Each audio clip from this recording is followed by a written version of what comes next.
Muito boa noite, sejam bem-vindos ao Pontos de Vista. Ao domingo cá estamos para um olhar àquilo que foram os principais acontecimentos da semana na ótica dos nossos comentadores. Temos connosco o Fernando Lima e José Jaime Macuana. Boa noite os dois.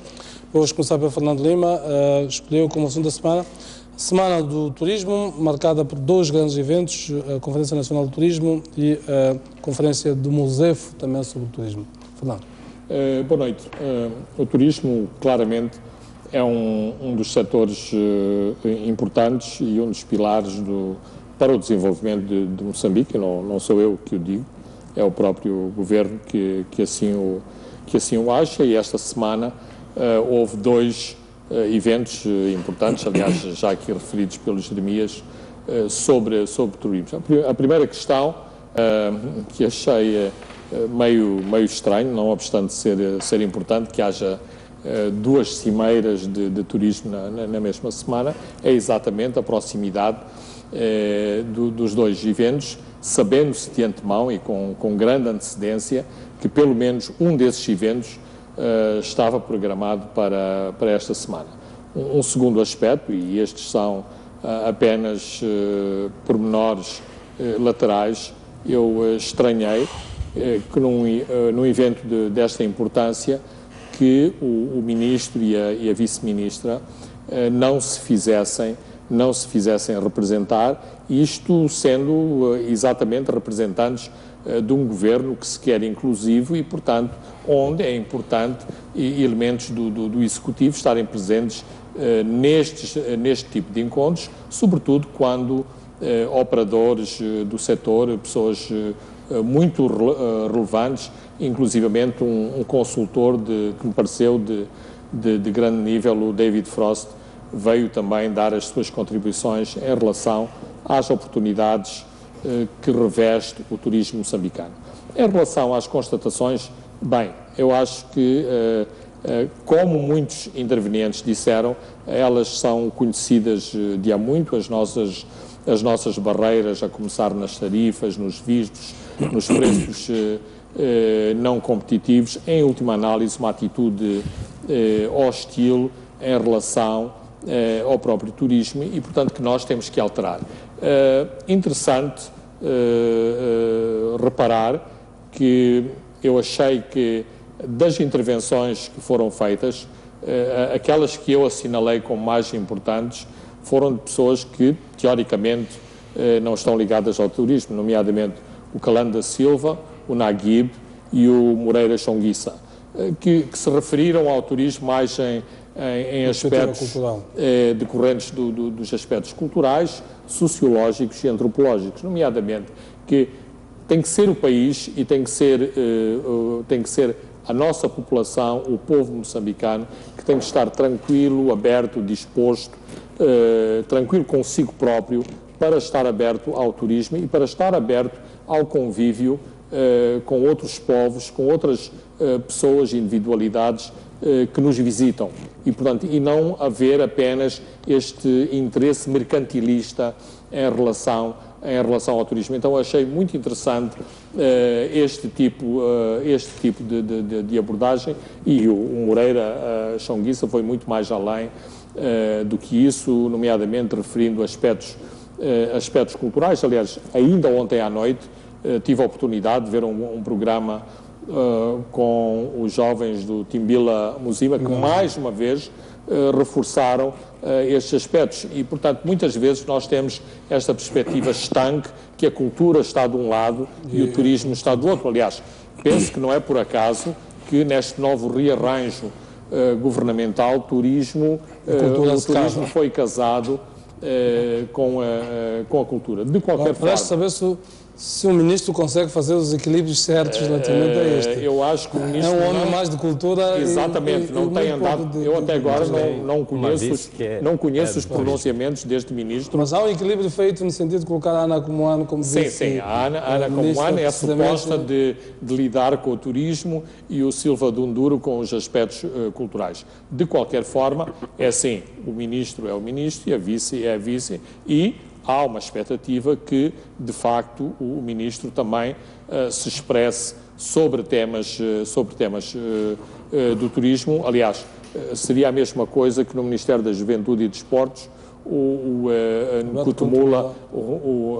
ministro Nkutumula se pronunciar apenas sobre assuntos de juventude e a Flávia Azinheira falar apenas de desporto. De qualquer forma, e em resumo, eu acho muito importante este foco no turismo e mesmo que seja repetitivo, é importante que estas coisas continuem a ser ditas e continuem a ser ditas com os nomes próprios, porque, em última análise, à custa de tanto se repetir, eventualmente o Governo acorde para uma realidade da nossa região, uma realidade que é extremamente competitiva e que nós pensamos, só porque nos chamamos Pérola do Índico, os turistas convergem todos para Moçambique. De qualquer das maneiras, fica assente esta ideia de que este governo ainda não apareceu neste campo, sobretudo do turismo, em que temos uma vantagem comparativa muito grande, do ponto de vista das questões naturais, mas faltam ações e o novo ministro ainda não se mostrou neste aspecto. É preciso que eu diga, tem de sair desta colação de que é um homem de cultura. Este é o outro dos ministros que ainda anda a conhecer os canos à casa. Mas está a levar muito tempo, está a levar muito tempo. Zé Jaime, vamos ao tema que escolheste, homenagem a Lourdes Mutola, que foi agradecer então com o título de doutora honoris causa da Universidade Eduardo Mondlane. Boa noite. É uma homenagem feita pela Universidade Eduardo Mondlane de forma muito mais do que oportuna e junta-se à outra que já havia sido feita este ano. Pelo Estado moçambicano, pela ocasião do 25 de setembro. Moçambicano, 25 de junho. A Lourdes Mutola, como todos bem sabem, é de longe a atleta mais bem sucedida em termos de resultados. Campeã mundial, olímpica, e, sem dúvida, ela contribuiu para fazer com que Moçambique constasse no mapa do desporto mundial. No entanto, em meio a esta homenagem, também houve-se vozes que falam de um certo subaproveitamento de todo o potencial e a vontade que ela tem de dar muito mais dela, o que é, sem dúvida, lamentável. E, inclusive, fala-se de iniciativas dela que não foram à frente e, neste momento, ela está a viver na África do Sul, onde ela está a dar o seu contributo à África do Sul. Portanto, ao mesmo tempo que é uma grande alegria que ela esteja a ser homenageada, não deixa de ser lamentável que alguém com o potencial e a história que a Lourdes Mutola tem não esteja a ser devidamente aproveitada no nosso país. E creio que muito mais do que ela ser dada homenagens, é importante que ela seja dada espaço para que possa contribuir mais para o seu país, como ela, aliás, quer e tem grande vontade neste sentido. Bem, estamos a falar da única moçambicana que é campeã mundial, campeã olímpica. Eu estou à vontade para falar da Lourdes Mutola, acompanhei muito a sua carreira.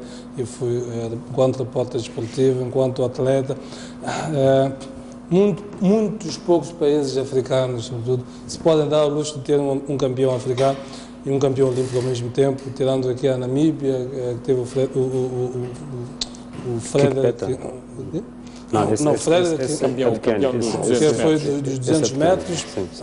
O Quênia tem números, mas tirando isso, muito poucos se podem dar ao luxo, sobretudo na área do atletismo, ter isto, e de facto parece que fazemos muito pouco pelo menos o aproveitamento daquilo que é o potencial da Lourdes Mutola. Fazemos muito pouco. Fizemos Jogos Africanos em 2011, nem sequer uma utilização de Lourdes Mutola como nossa porta-estandarte do nosso país. Temos agora jogos escolares e nem sequer uma referência. E estas crianças estão em Pemba, nesta altura, hoje é o fecho dos Jogos, precisam destas grandes referências, como a Lourdes Mutola. É um país que tem estas referências, não se pode dar ao luxo de deixá-las. É um exemplo perverso de subaproveitamento de alguém que tem muito a dar. Isto que acontece é lamentável. Numa semana em que perdemos uma outra grande referência que é preciso dizer. João Chirinza, uma figura do basquete moçambicano, o eterno poste da Machaquén, da seleção do basquete moçambicano. Enfim, espero que o nosso Estado de facto faça uma homenagem que de facto merece uma figura da envergadura do João Chirinza. Se não se fez em vida, pelo menos no momento da partida deles, enfim, tenhamos que lhes portanto, que o Estado lhe dê a dignidade que de facto merecem e que granjearam ao longo da sua vida, e o João Chirinza é de facto uma dessas figuras que marcou decisivamente o nosso basquete moçambicano. Que Deus o tenha e por aquilo que tudo representou. Muito bem, vamos olhar para os temas que elegemos para esta semana. Eu queria começar por um assunto que foi marcado esta semana, porque o Primeiro-Ministro visitou a MCL, já o tinha feito o Ministro dos Transportes e Comunicações, e vieram dizer-nos uma realidade, não sendo de todo propriamente nova, é uma realidade um pouco chocante, porque tem a ver com a nossa MCL, a nossa orgulhosamente MCL. Fernando, vou começar mesmo por ti. Quando nos dizem que a MCL está descapitalizada, fragilizada, sem capacidade de investimento, aquela empresa que foi a grande MCL, grande líder do mercado, é hoje uns farapos daquilo que foi. O que é que isto significa? Bem, isto é mais um daqueles casos que apetece dizer o rei vai nu, porque, como o Jeremias disse, esta era a nossa empresa de topo, era uma das empresas que os moçambicanos se orgulhavam, e, de acordo com algumas cifras, e estas cifras não são oficiais, são oficiosas, hoje a MCL ocupa a retaguarda entre as três operadoras móveis. Ora, para uma empresa perder a liderança, e perder a liderança num mercado tão sofisticado como é o mercado da telefonia móvel, aconteceram questões, quer-me parecer, estruturais e questões de políticas de fundo dentro da empresa que não foram do conhecimento do público e que levaram a esta situação, porque o público, em última análise, foi sempre levado a estar convencido que, não obstante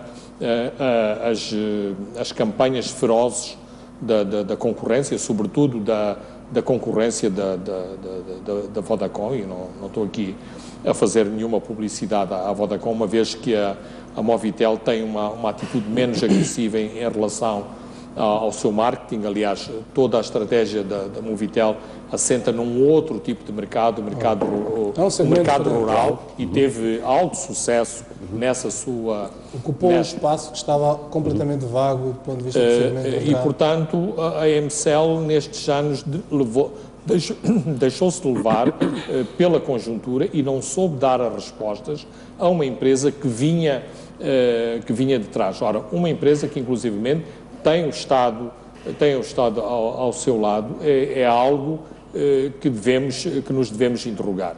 E é algo que nos devemos interrogar também no sentido estruturante. Será que nestas circunstâncias é saudável termos uma empresa que é detida a 100% pelo Estado? Porque, por exemplo, agora insiste-se muito que a salvação da MCL aponta para a convergência. O que é a convergência? É a sinergia de esforços entre as TDM e a MCL, nomeadamente as TDM, que tem o filé mignon da rede e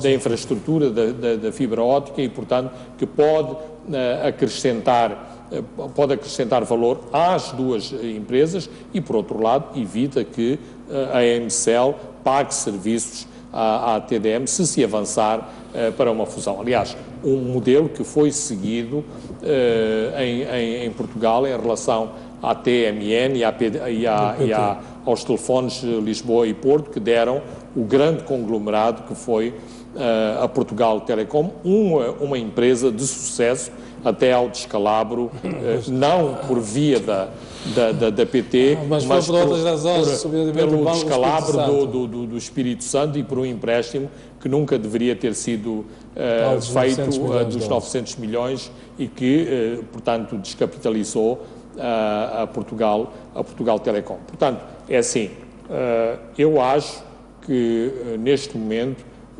não se pode vender uma galinha magra, é preciso engordar o frango para eventualmente o vender parcial ou totalmente e, portanto, eventualmente esta estratégia da convergência é importante. Mas há lições que têm que ser apreendidas e há ilações e circunstâncias que também devem ser conhecidas do público. Aliás, como um documento que foi tornado público hoje reforça, é preciso que haja também transparência para que o público, e esta é uma empresa que é teoricamente privada, porque é uma SA, uma sociedade anónima, juridicamente é privada, de capital inteiramente público. E, portanto, o público tem o direito a saber o que é que se passou, quais são os endividamentos, em que circunstâncias se deram os endividamentos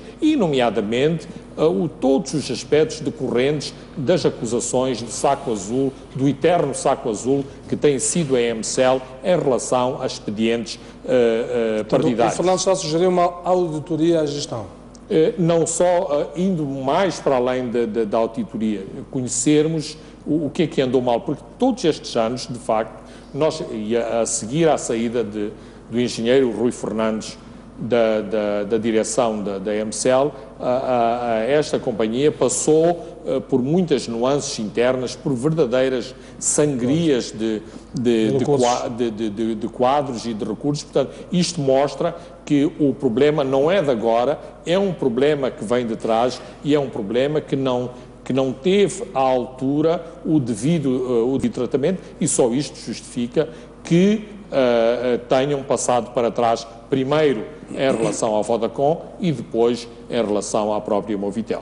Bem, vamos mais adiante falar sobre as soluções que são colocadas acima da mesa a recapitalizar empréstimos. Vou dar aqui a opinião.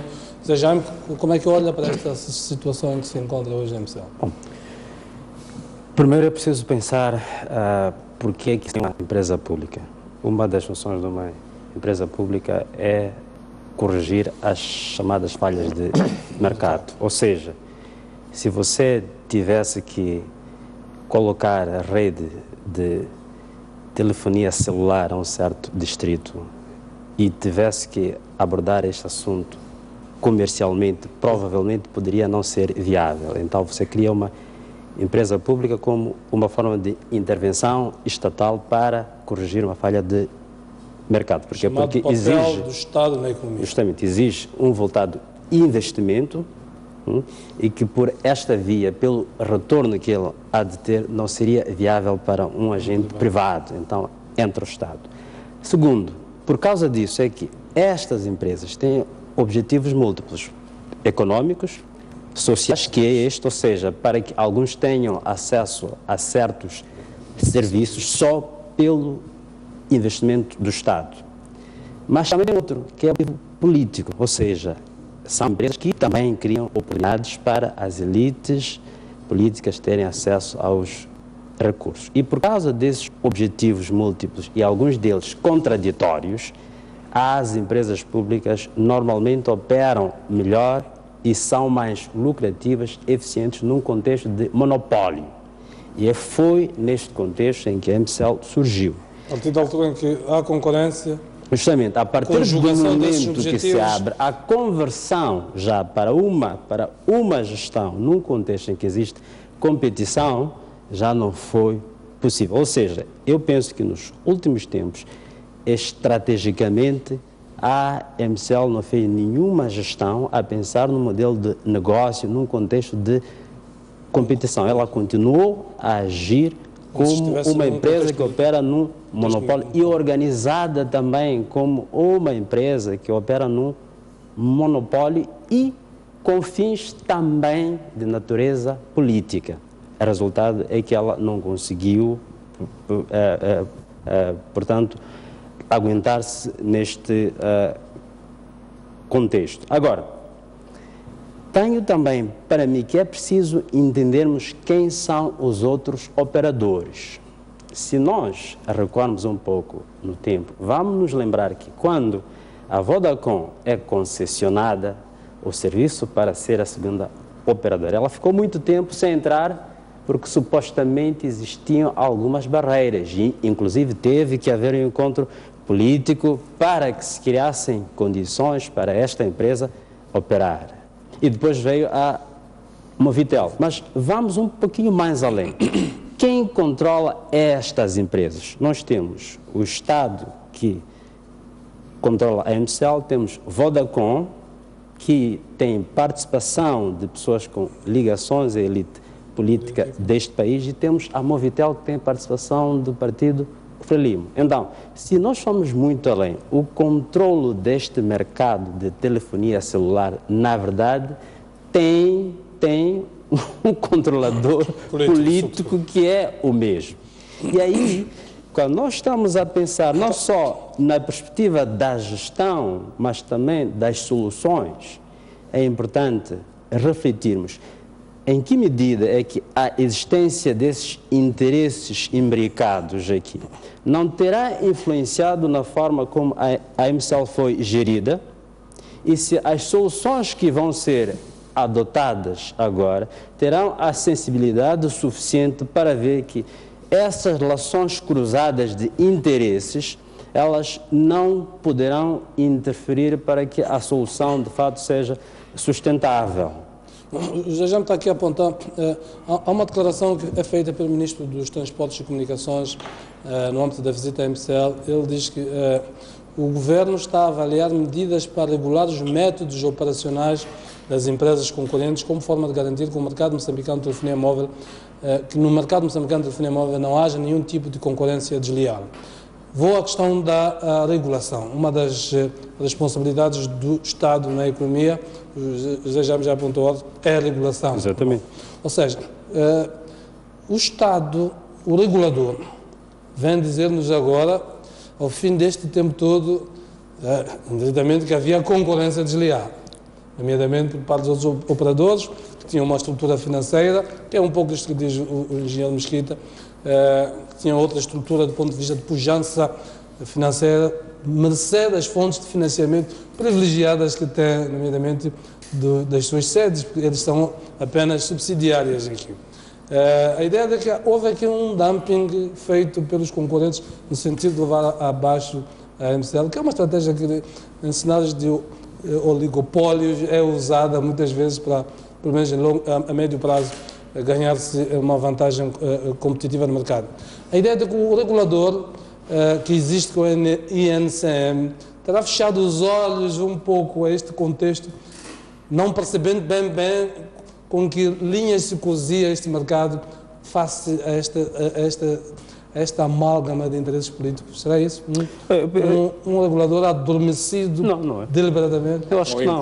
Ou encostado ao governo? Não, eu acho que aqui, neste setor, é um típico caso de um setor que nós temos um problema de controle político muito sério, porque aí você está a adicionar um terceiro ator, que é o regulador, que tem um controle político e tem a mesma fonte.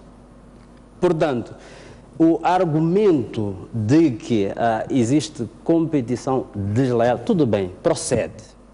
Mas é preciso também termos em conta que os operadores que entram, por exemplo, vamos dar o exemplo da Movitel. A Movitel entra e encontra um nicho que a MCL nunca se preocupou em explorar. E quando a Vodacom começa a operar, a MCL tinha a maior, não sei se era melhor, tinha a maior cobertura do país. Mas então, mesmo assim, e com a vantagem de ter o investidor-Estado, que faz com que ela possa correr certos riscos, o que não seria a mesma situação se fosse uma empresa privada. Ela nunca pensou estrategicamente a ponto de explorar os nichos que os operadores que vêm depois dela exploram. Não estou aqui a dizer que a MCL, ou melhor, que a MCL não seja vítima de uma potencial competição predatória, mas estou a dizer que ela teve um problema sério de gestão estratégica que fez com que ela, tendo mais tempo, tendo gozado da prerrogativa de ter agido por muito tempo como monopólio, tendo a ligação estratégica com a TDM, tendo a possibilidade do apadrinhamento político, não conseguiu aproveitar este contexto todo e agora ela está onde está. Mas, fundamentalmente, eu creio que a reflexão que deve ser feita, e não é apenas em relação à MCL, mas é em relação a todas as empresas públicas, é justamente esta contradição de interesses entre o controlo político que é feito pelo Estado por certas elites e que, ao mesmo tempo, competem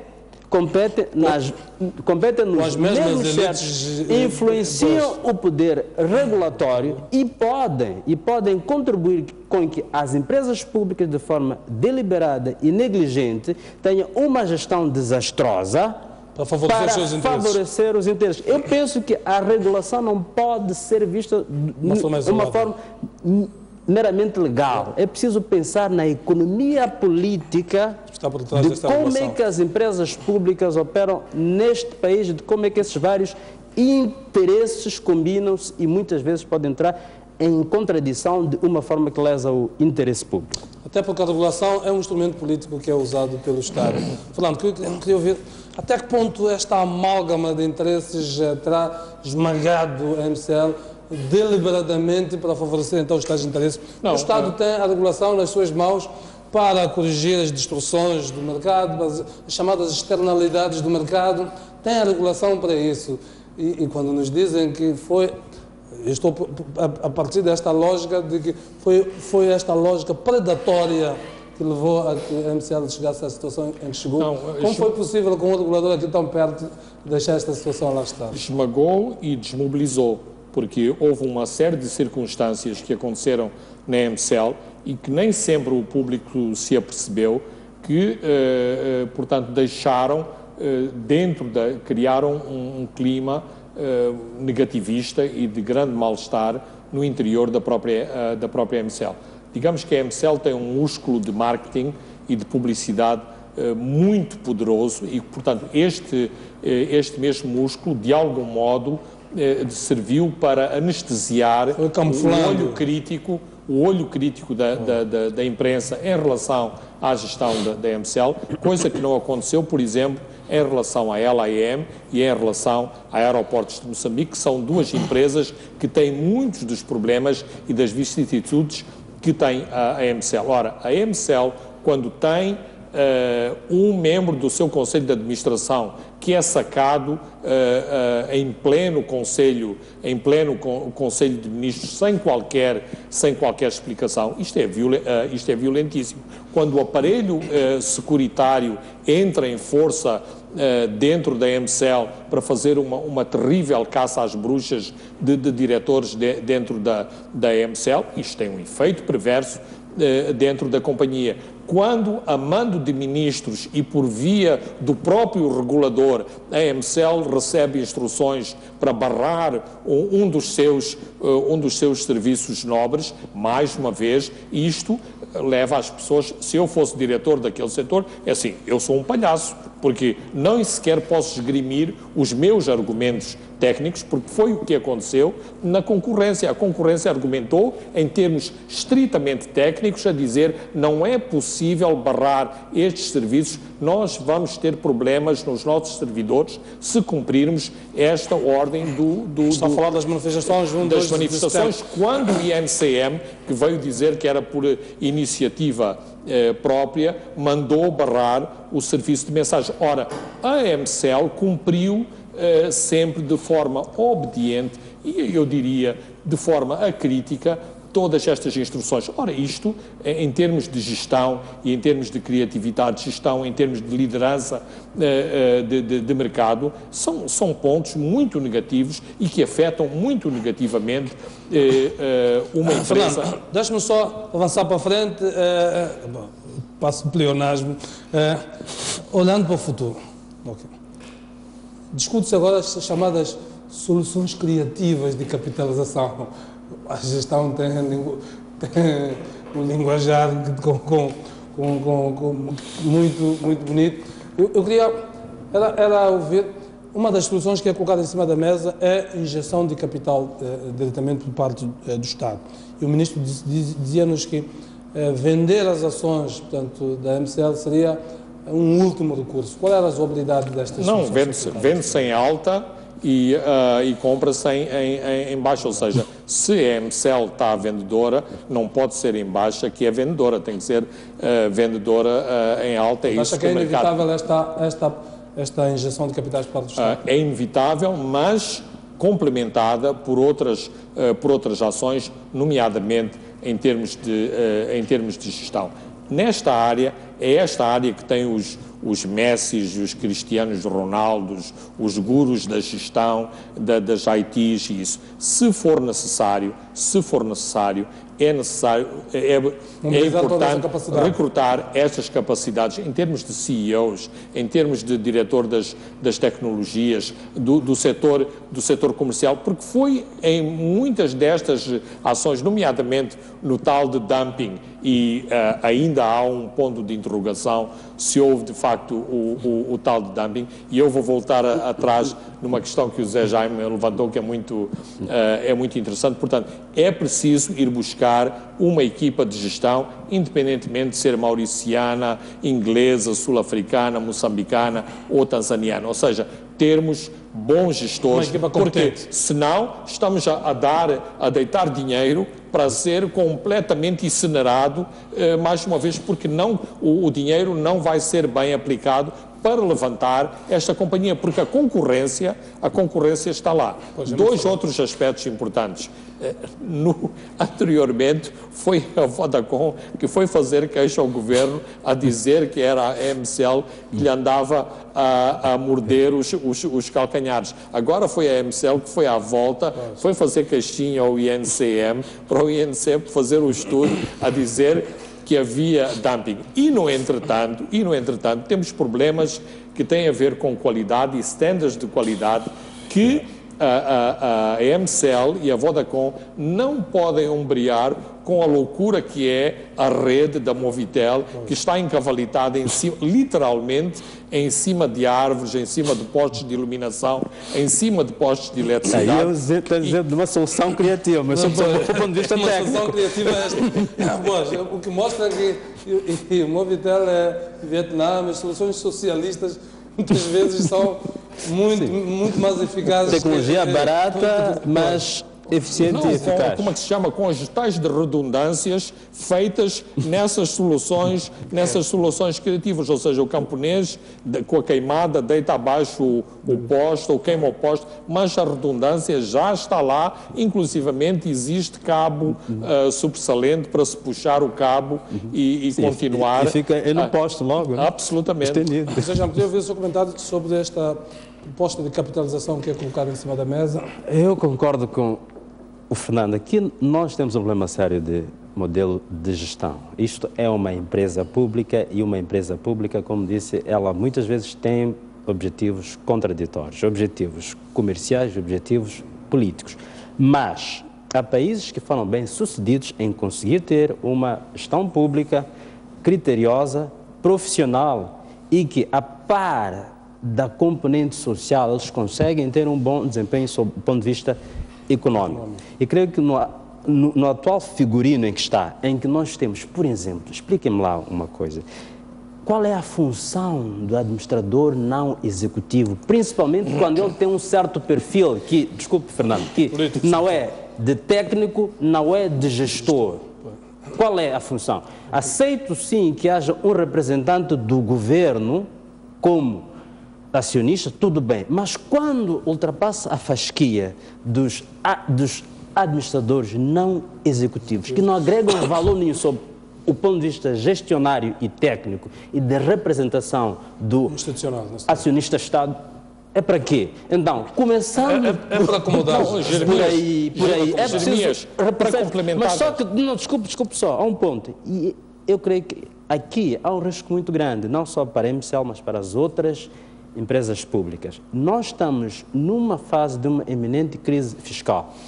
nós vamos voltar ao passado, ou nós começamos a repensar como nós gerimos as nossas empresas públicas, porque algumas, inclusive, são empresas estratégicas, é importante que elas continuem sendo públicas, mas se elas forem mal geridas numa situação de crise fiscal, nós vamos voltar àquilo que aconteceu nos anos 80, em que nós fomos obrigados a privatizar empresas públicas. E se isso acontecer, nós não vamos ter o espaço de manobra suficiente para pensarmos quais são as empresas públicas que, por serem estratégicas, devem continuar a ter o controle do Estado. Portanto, a recapitalização é importante, mas no atual modelo de gestão e de pensamento estratégico das empresas públicas, eu creio que não vai ser eficaz. Só uma pequena contribuição em relação ao que o Zé Jaime está a dizer. Não é possível fazer-se gestão pública competente e eficiente quando o tal gestor público mal toma posse, recebe uma lista de 40, 50, 97 pessoas. Conheço um caso de 97 pessoas que ele recebe a mensagem que precisa de acomodar estes quadros nas várias empresas. Ora, isto não é possível resistir a estes expedientes. Vamos ao nosso intervalo, voltaremos então à segunda parte para olharmos outras matérias que elegemos para esta noite. Não sai daí, até já.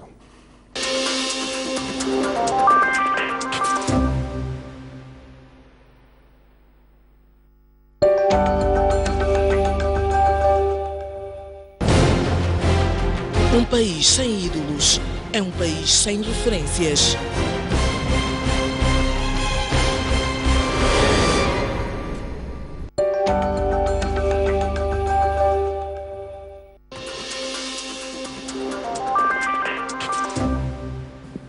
Muito bem, estamos já na segunda parte deste ponto de vista. Já que estamos na onda de olhar para as questões que têm a ver com a gestão económica, queria que olhássemos para as mudanças que foram anunciadas esta semana para o setor energético do país. O Gildo Sebum foi exonerado do cargo de PCA da EDM apenas um ano depois de assumir o cargo e vai juntar-se precisamente ao seu antecessor, Augusto Fernando, o seu antecessor na EDM, na gestão da Unidade Técnica de Implementação de Projetos Hidroelétricos, que foi anunciada então pelo Conselho de Ministros que vai ser revitalizada, tendo em vista dar vida a projetos como Pandamcua, a linha de transporte de energia até Maputo, chamada Espinha Dorsal, a central norte da HCB, enfim, visando responder à enorme demanda de energia nacional e internacional. Fernando, queria começar por si. Como é que olha para estas mudanças que foram anunciadas esta semana? Bem, a minha visão está em completo desacordo com muitas coisas que eu li esta semana, no sentido do reforço do setor energético e dos projetos de energia. A minha primeira leitura é exatamente uma crítica muito contundente em relação ao setor energético e em relação à própria empresa pública de energia. Este assunto já aqui o levantámos. Há muitas experiências que estão a ser feitas. E há muitas... espaço de dois anos, temos 2 PCAs. Sim, há muitas coisas que poderíamos aqui escalpelizar. Eu iria apenas tocar em 2 aspectos. Eu acho que tem sido um flop, ou foi um flop nos últimos anos, todos os tais anunciados grandes projetos em relação à energia. Ou seja, esses projetos são importantes, têm fundamentos económicos, mas em termos práticos a sua alavancagem nunca foi seriamente considerado. E estou a falar, por exemplo, de duas coisas muito concretas. Só Pandamcua são 2 mil milhões de dólares. Pandamcua. Espinha Dorsal também quase 3 mil milhões. A Espinha Dorsal. Se nós formos ver as mudanças que houve na própria estrutura acionista dos 2 projetos, nós podemos ir lá encontrar razões muito claras de rent-seeking, portanto, de um comissionismo doentio que caracterizou muito das iniciativas em relação a este setor nos últimos 10 anos. Mesmo os projetos de eletrificação de todo o país tiveram como base muitas ações que fogem aos termos mais corretos e às melhores práticas do procurement. É certo que Moçambique está acima da fasquia africana em relação à eletrificação. A Christine Lagarde, o ano passado, veio aqui reconhecê-lo. De qualquer forma, isto enriqueceu muita gente por portas e travessas em relação aos projetos de eletricidade. E a questão de fundo, repito, não é a primeira vez que aqui o estamos a levantar, tem a ver com alguma vontade política que tem que ser carrilada no mesmo sentido entre Moçambique e a África do Sul. Não pode haver projetos estruturantes de fundo sem que Moçambique e a África do Sul se ponham de acordo, nomeadamente em relação a Mpandakua. E em foi relação... esse facto que fez com que Mpandakua nunca levantasse... Não, e em relação à espinha de Tete a Maputo.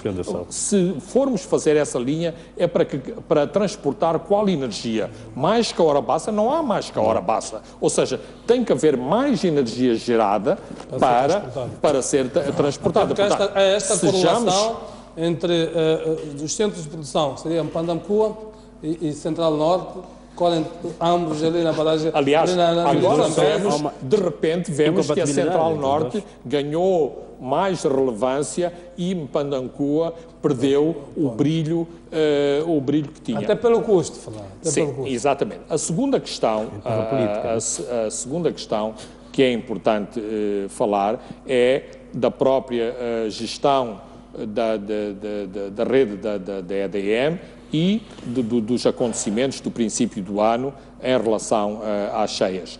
Há críticas muito nevrálgicas e sensíveis no seio do próprio governo, a forma como o setor das obras públicas e da eletricidade respondeu à reparação quer da ponta em Mucuba, quer da linha em Mucuba. Há vozes críticas que acham que era possível fazer-se esta reposição, quer da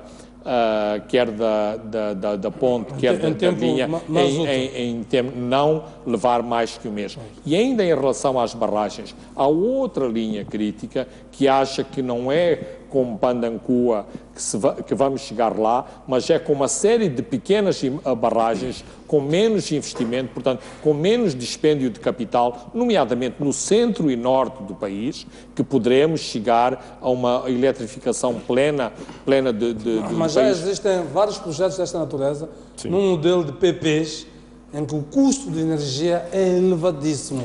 Mas aí voltamos outra vez... E que faz com que muitas vezes a EDM tenha que adquirir essa energia, dados os interesses que se cruzam nessas PPs, e toda a dívida de que nós falamos muitas vezes aqui da EDM deriva muitas vezes daí. O que me leva a pôr um último ponto, e tal como em relação a Cabo Delgado, tal como em relação ao gás de Cabo Delgado, o rearranjo na energia e na EDM corresponde também a um rearranjo de equipas e de prioridades e de novos players, ou seja, de novos jogadores no setor da energia. José Jorge, queria ouvir a sua... Como é que olha para estas mudanças do setor energético? Que valor acrescentado é que espera que tragam? Bom, nós vimos há alguns meses com aquele encontro do MOSEF sobre o setor energético está numa fase muito crítica e que precisa de grandes investimentos, grandes e múltiplos. Vimos isso. Também vimos a questão da política tarifária, que é um outro assunto. Quer dizer, são vários assuntos que a questão neste setor que é, aliás... Já falávamos da capitalização da MCL, aqui é a capitalização da EDM, que está a acumular prejuízos, dívidas com, por exemplo, a passa a dívida para a HCB. E precisa mobilizar investimentos. Então, penso que é um setor que está numa fase muito crítica e, acima de tudo, precisa de massa crítica.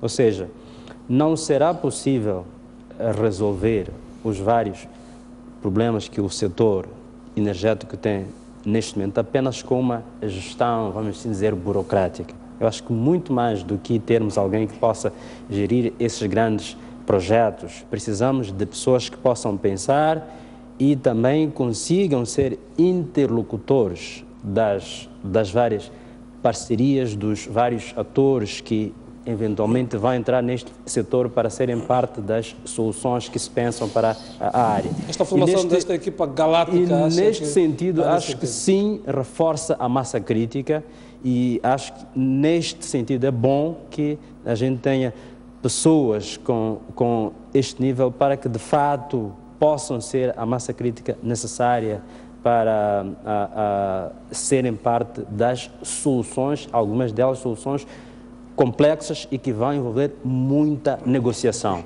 Aliás, estes projetos todos, Panamcoa, Espinha Dorsal e Central Norte, estão inscritos no plano quinquenal do governo. Portanto, significa um compromisso de governo. Ainda precisa mobilizar o financiamento. Mas já sabemos que a mobilização de financiamento, e sobretudo desta envergadura, estamos a falar de volta de 8 mil milhões de dólares. Por isso... Mas o investimento que tem que ser mobilizado, por exemplo, para a EDM, de acordo com a gestão da EDM, andava para aí os 2 mil milhões para pôr a ordem naquilo. Estamos a falar de muito dinheiro. E qual seria um investidor que iria aceitar dar crédito ou investir se não ter uma massa crítica? E repare que uma das críticas que o FMI tem feito sempre é a nossa falta de capacidade em termos de desenho de projetos, análise financeira, gestão, priorização. Ou seja, é ponto assente que nós precisamos de massa crítica, de massa analítica na área de gestão de projetos estratégicos de desenvolvimento neste país. Então, entendo eu que nesta base explica-se que a gente tenha pessoas deste nível. Espero bem que seja isso e quero crer que seja isto. Portanto, massa crítica que também possa passar a credibilidade para parceiros,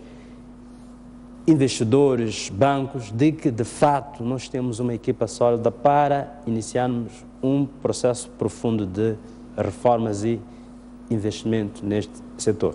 Muito bem, vamos avançar num recente encontro sobre infraestruturas, foi afirmado que o investimento na ponte sobre a Catembe dava para fazer 7, 8 projetos de barragens no centro-norte de Moçambique. É aquilo que o Banco Mundial, ainda esta semana, veio dizer, prioridades no investimento em infraestruturas. Sim. Aliás, é esse relatório do Banco Mundial que acho que merece, de facto, uma reflexão mais a fundo.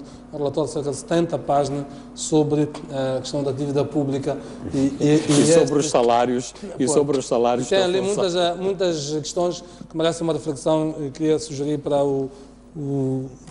lermos com detalhe. A próxima semana, para podermos vir aqui a discutir. É um relatório, de facto, muito denso, que merece, de facto, uma leitura mais atenta sobre as questões da dívida pública, as opções de investimento que temos estado a fazer, que estão ali refletidas. Vamos avançar para o outro tema. Houve novas nomeações esta semana. Osvaldo Machatino sai de Vice-Ministro das Obras Públicas para Diretor-Geral do Instituto Nacional de Gestão de Calamidades. Há um novo chefe de Estado-Maior da Casa Militar. Há um novo Vice-Comandante-Geral da Polícia da República de Moçambique. Há uma espécie de uma nova estrutura dentro da hierarquia da polícia. Fernando, o que é que isto quer dizer? Bem, isto tem muitos significados. No meu significado, primeiro reflete a dificuldade em se remover o Comandante-Geral da Polícia. E, portanto, a primeira questão... Acho que o Presidente Inhusso anda a cercar ali mais ou menos. O General Cala. Uma das primeiras questões que terá que ser analisada e que terá que ser vista a mais curto do que médio prazo é se Wang Sen chegou a vice-comandante para ficar em vice-comandante ou está de passagem na segunda posição da polícia para ir à liderança da polícia. E isto reflete algumas das angústias presidenciais em relação à polícia, porque desde que se começou a falar na remodelação da polícia, claramente o general Wang Sen estava na calha para ser um dos nomeados como comandante. Aliás, claramente o seu envio para a Zambésia é completamente ridículo. Uma pessoa que chegou a comandante da cidade, que chegou a comandante da Força de Intervenção Rápida, foi claramente mandado à prateleira quando foi para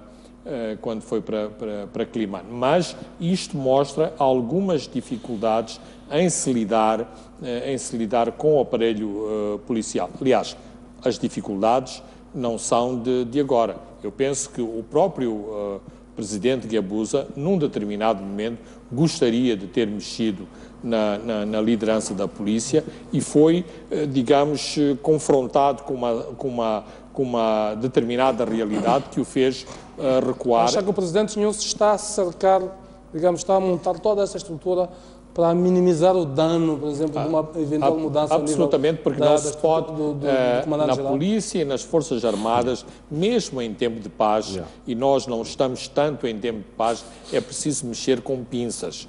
E, portanto, o Presidente não pode fazer mudanças que podem levar à instabilidade da Força Policial, porque assim, eu próprio, como comandante, se fosse um burocrata que chegasse a vice-comandante, eu ficava completamente relaxado. Ora, não é um burocrata que chegou a vice-comandante da polícia, é um operacional e é um operacional muito nervoso, que não gosta de ficar no gabinete, que faz rusgas à meia-noite, à 1 da manhã. Sobretudo não tem propriamente o perfil de um número 2.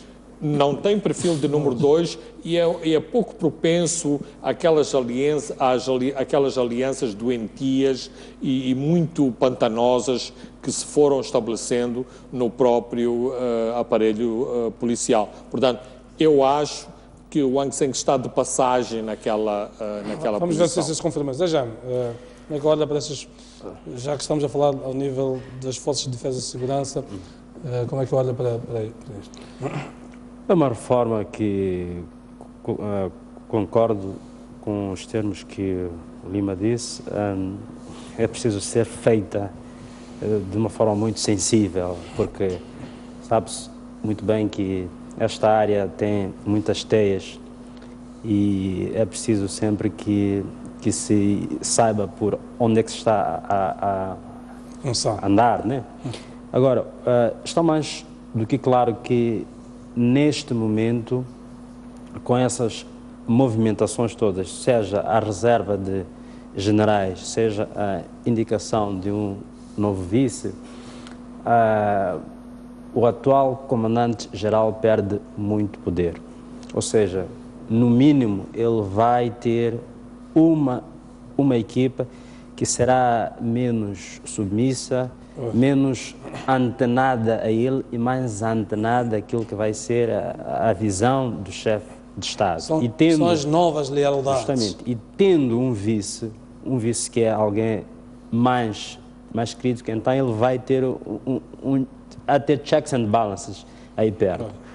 Ou seja, mesmo que o atual comandante-geral permaneça, creio que ele perde muito da sua força e mais dia, menos dia, até é possível que ele saia, mas essencialmente acho que o principal objetivo é enfraquecê-lo e abrir espaço para que de fato possa haver uma mudança profunda na polícia, que é uma coisa necessária e que o chefe de Estado várias vezes disse que era importante que houvesse esta mudança profunda. Então, creio que até porque o atual ministro do Interior era precisamente o vice-comandante e, portanto, conhece seguramente os problemas que se deparam ali dentro da estrutura policial. Aliás, basta ver que ficou 5, 6 meses quase sem grandes mudanças e quando decidiu incitar as mudanças agora, foi tudo numa central. Queria que olhasse também a esta mudança de Osvaldo Machatino para diretor-geral do INGC. O que é que significa, um pouco na linha daquilo que vimos na semana passada, do Omar Mitá de vice da Indústria e Comércio para para a ENH, este sai de vista das obras públicas, o que é que... Ou seja, eu compreendo o que se pretende para o INGC, não sei se o engenheiro João Machatine estará à altura de responder ao desafio. Ou seja, a linha que se pretende para o INGC é, portanto, uma instituição, tal como no tempo de Paulo Zucula, que seja não apenas reativa, mas seja proativa, preventiva e muito em cima dos problemas e não a instituição bombeiro. Ora, aquilo que se passou com a saída de Paulo Zucula e que veio entrando em declínio ao longo dos anos, não por incompetência do diretor João Ribeiro, mas sobretudo por falta de músculo político de João Ribeiro, o INGC deixou de ter a auréola que tinha com Paulo Zucula, deixou de ter o poder, deixou de ter a força, mesmo em termos de Conselho de Ministros, que tinha no tempo de Paulo Zucula. Não é precisamente isso que se pretende. Osvaldo Machatine tem, pelo menos mostra ter esse capital político. Exatamente.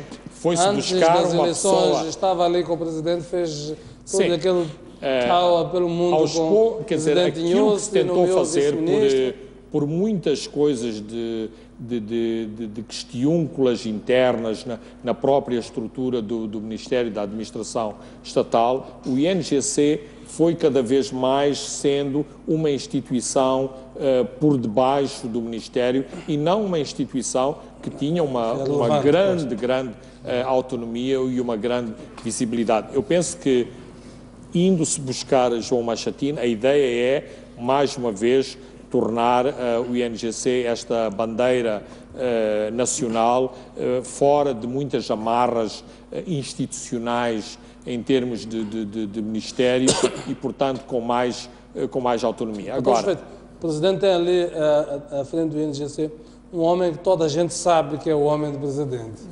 Absolutamente. Portanto, não, esta é a ideia, por causa exatamente da falta de fulgor político, embora seja meio paradoxal estarmos a usar o termo fulgor político para uma agência que é uma agência, sobretudo... Que é suposto não ter esse fulgor político. Absolutamente.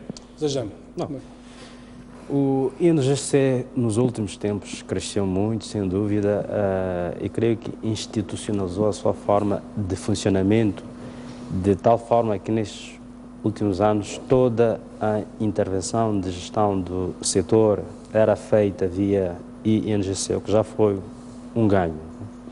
Agora, sinto que pode ter passado por um processo de excessiva rotinização, ou seja, institucionalizou-se, consolidou-se e até certo ponto estagnou.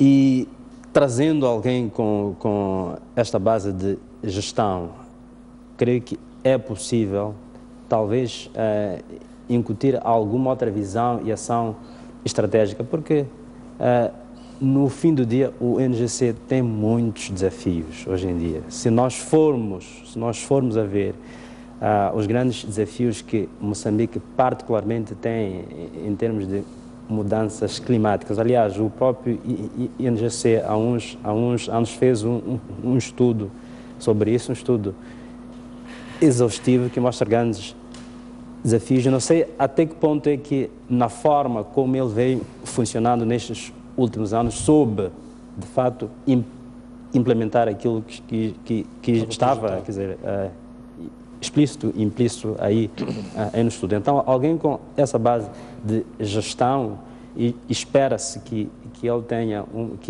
que incuta alguma abordagem mais estratégica, a par, é claro, da ação operacional, pode vir a ser a pessoa certa para este momento. Eu creio para que esta instituição saia um pouco desta fase de rotinização e passe a agir de forma mais... De qualquer forma, é bom que se diga, e o Zé Jaime já o referenciou, esta é uma das mais notáveis instituições do Estado moçambicano e muitas vidas se salvaram graças ao trabalho deste Instituto, e é uma instituição que orgulha os moçambicanos e orgulha o Estado moçambicano, e é preciso evitar alguma tentativa de deita abaixo agora que há um novo diretor para o INGC. Muito bem, vamos avançar para o próximo tema e o último, tem a ver com a questão política em Moçambique. De propósito deixamos para o fim, temos começado sempre pelas questões políticas. Há vida para além da política, um pouco esta mensagem que queríamos mostrar. Esta semana voltamos a ter muita vitalidade política. Arnamo, o líder da Arnamo, mais particularmente, realizou na cidade de Quelimane a Conferência Nacional dos Desmobilizados, uma espécie de um teste de força que o líder da Arnamo faz. Vou começar pelo Zé Jaime, e depois desta Conferência Nacional, a Arnamo anuncia 3 medidas: a primeira, a criação de uma polícia da Arnamo; a segunda, a criação de um quartel-general em Morumbala; e a terceira, uma espécie de uma ocupação efetiva das 6 províncias onde a Arnamo ganhou as eleições, e as mesmas províncias queria transformar em autarquia. Na semana em que, numa mesa negocial, apresentou uma proposta de partilha da gestão das empresas públicas de que falávamos aqui. Sejam, o que é que isto quer dizer? Bom, começando pelas empresas públicas, como nós dissemos antes, as empresas públicas têm uma função econômica, social e uma função política. Ou seja, política no sentido de acomodar pessoas. E isto pode criar conflitos que têm a ver com a eficiência da empresa pública. O que a Arnamo a eficiência e a economicidade. Economicidade, eficácia, etc. O que neste momento a Arnamo propõe é reforçar a função política da empresa pública, ou seja, como uma forma de acesso de rendas, quer fazer o mesmo que os outros já estão a fazer. Justamente é isto. Agora, a questão que se coloca neste momento é como solução para o problema de inclusão a longo prazo, este privilegiar da componente política da empresa pública, ela vem muitas vezes ao custo do seu desempenho econômico e da capacidade que ela tem, como nós dissemos antes, de eventualmente resolver estas falhas de mercado. Ou seja, se uma EDM não está bem porque paga a muita gente, ela pode não ser capaz daqui a um certo tempo de pôr energia elétrica num certo distrito. Então, isto tem implicações nesta perspectiva de inclusão, ou seja, as pessoas vão ter menos acesso a bens, serviços, infraestruturas, etc. Então, é a solução política que apenas vai acelerar o problema que já existe, que é aquilo que nós aqui dissemos, a forma como as empresas públicas têm sido usadas. Então, para mim, é uma solução que, não nos vai levar a lado nenhum, não é sustentável, é apenas um impacto de elites, é um impacto de curto alcance. Este aqui é o ponto. Agora, em relação à questão de outros pontos. Esta Conferência Nacional dos Desmobilizados. A Conferência Nacional dos Desmobilizados. Penso que esta semana a Arnamo levou esta questão do conflito a um outro nível. Porque enquanto antes nós tínhamos uma competição com o monopólio do uso legítimo da força pelo Estado, com a existência de homens armados, esta semana a coisa já passou para um outro nível. É a criação de um Estado paralelo. Okay. É a criação de um Estado paralelo. Portanto, essas estruturas de Estado, aquelas coisas, etc. Pois, porque já ultrapassa a esfera da autarquia, naquilo que é a nossa lei, as autarquias não podem ter forças. É uma estrutura, portanto, você está a criar uma polícia. Agora, a questão é, a polícia é um renomear dos tais homens armados residuais, pelo que eu entendi, não, tanto mais que se apela para que jovens adiram, etc. Então, é o início da criação de um Estado paralelo. Portanto, agora, a questão que se coloca neste momento é a seguinte: o que é que o Estado formal fará em relação a isto? Portanto, vai reagir, não vai reagir, usa a força, e não venham aqui dizer que não se usa a força, porque nós sabemos muito bem que tem havido confrontos armados. Então, a questão é, o que é que o Estado faz agora e aonde é que isso nos leva? Este aqui é um ponto. Outro ponto é que, neste exatamente, essa postura que o líder da Renamo anuncia, acontece também no momento em que ele dá um cheque de 5 milhões de meticais, dizendo que sai do bolso dele porque a Renamo não tem fundos para como é que interpreta esse gesto, sobretudo de personalização? Sim, personalizado. Então, a minha questão é, você está num processo de criação de uma estrutura estatal paralela, ao mesmo tempo você não tem uma base fiscal para que esta estrutura funcione, você tira do seu bolso, portanto, para... Quer dizer, compra de lealdade, chamemos assim. O que é que vai ser essa estrutura paralela do Estado? E o último ponto é, isto tudo o que é? Porque hoje, esta manhã, o chefe de Estado, quando visita a Igreja Universal do Reino de Deus, anunciou que vai ter um encontro com o líder da Renamo. A minha questão é esse acelerar, esse radicalizar do processo e deste jogo, levando a um outro nível, que eu penso ser um nível mais perigoso, é mesmo a implementação do plano inicial do presidente da Renamo, que ainda tem um ponto. Ele diz que a estratégia não é dividir o país, porque isso é estratégia antiga. Então, é o continuar deste plano ou é uma forma de criar alguma pressão extra às vésperas do encontro com o chefe de Estado? Então, esta é uma dúvida que eu tenho e até lanço, porque não está claro para mim, mas o ponto é que sinto que nós estamos a entrar numa fase extremamente crítica e numa fase extremamente perigosa sob o ponto de vista deste jogo. Então, espero sinceramente que neste encontro que vai haver entre o presidente Núcio e o líder da Renamo, de fato, se discutam questões concretas e que possa sair também com soluções sustentáveis.